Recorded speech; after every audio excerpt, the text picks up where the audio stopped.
Have you just been fitted with Signia's Pure Charge&Go IX hearing aids and are feeling a little overwhelmed? Well, you're not alone, and that's exactly why I've made this beginner's guide to show you exactly how to use them properly. So let's rock and roll.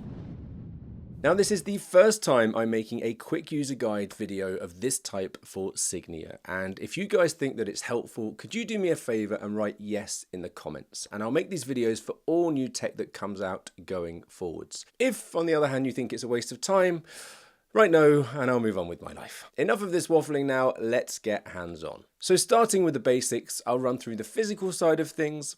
Here's the body of the hearing aid, the bit that sits behind your ear. These openings are the microphone ports allowing sound into your hearing aids, and it's important that you make sure that they're always clean. So keep these clear of dust, moisture and hair products.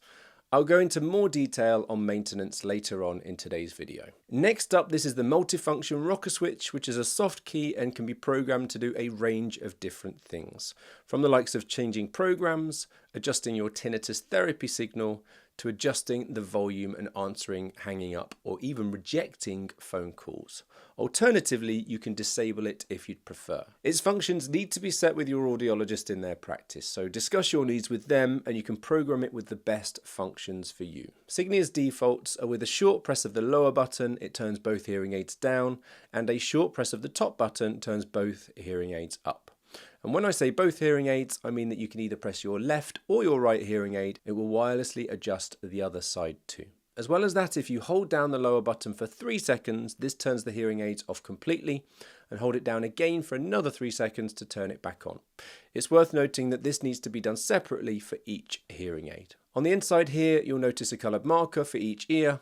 The left hearing aid is blue and the right hearing aid is red. If we keep travelling around here, we have the speaker wire, which is technically known as the receiver wire, with the receiver at this end. You may have an open, closed tulip or ear mold attached to the end of your hearing aid, depending on your hearing loss. Finally, you can see this retention lock, also known as a sports lock. In my opinion, these are essential to keep your hearing aid locked in place. So if you don't have one on your hearing aid, then I would recommend asking your audiologist to add one for you, as this small piece of plastic can mean the difference between scrambling around on the floor looking for a lost hearing aid or otherwise.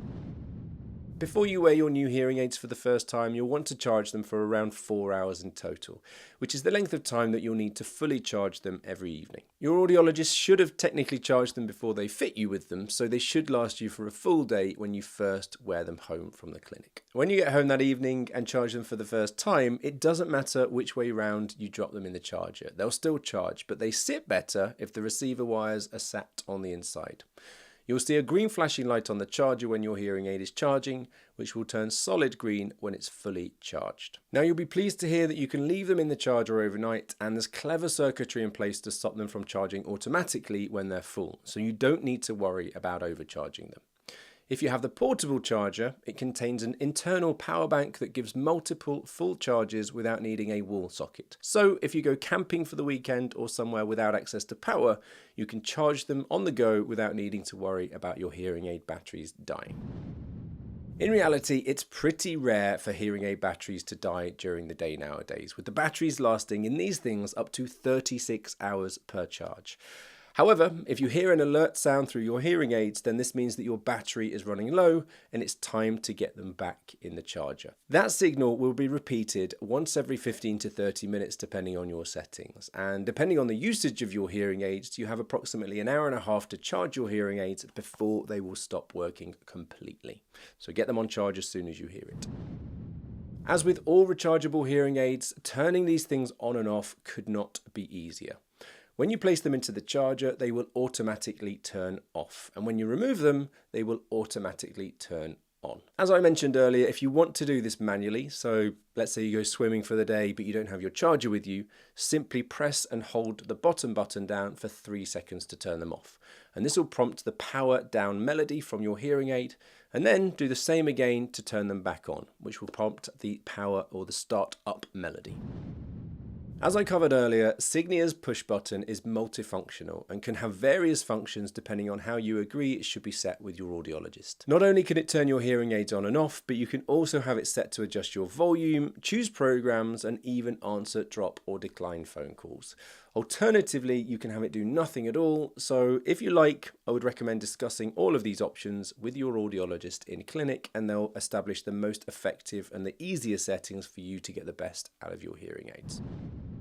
Pairing with your phone opens up two epic features for your hearing aids. Firstly, you can open the Signia app, or you can use the Signia app to adjust your settings. And then secondly, it allows you to stream the radio, music, podcasts, or phone calls directly from your phone to your hearing aids. For me, this is a must, although I do have a handful of patients that are not interested in these two features, so it isn't essential for the functioning of your hearing aids. If you're interested in going through the pairing process, I'll add a link in the description to today's video, and you'll be able to get through that in 2 minutes straight. All hearing aids have an element of cleaning involved due to the hostile, waxy environment that they live in, and there are three main parts that you need to keep an eye on. I recommend to my patients a quick daily check, which involves wiping your hearing aids with a lint-free cloth or a tissue, especially if you notice a buildup of wax on them. Secondly, if you notice the sound getting a little bit muffled, it might be time to change the wax filter. I recommend doing this once every 4 to 6 weeks routinely to ensure that your hearing aid is performing optimally. To do so, first of all, remove the silicone tip. Use the tool to then remove the old filter and then insert the replacement. Finally, place the silicone tip back on the end by gently pushing it onto the end of your hearing aid. The last thing that I would recommend doing to keep your hearing aids working is to clean the microphone ports. Using the small brush provided, periodically brush over these microphones if you can see a buildup of debris on them. Now that should get you started with your new Signia Pure Charge&Go IX hearing aids. But I wouldn't stop doing your research just here though, as there are a ton of other features that I haven't covered today, but you'll find them in this video.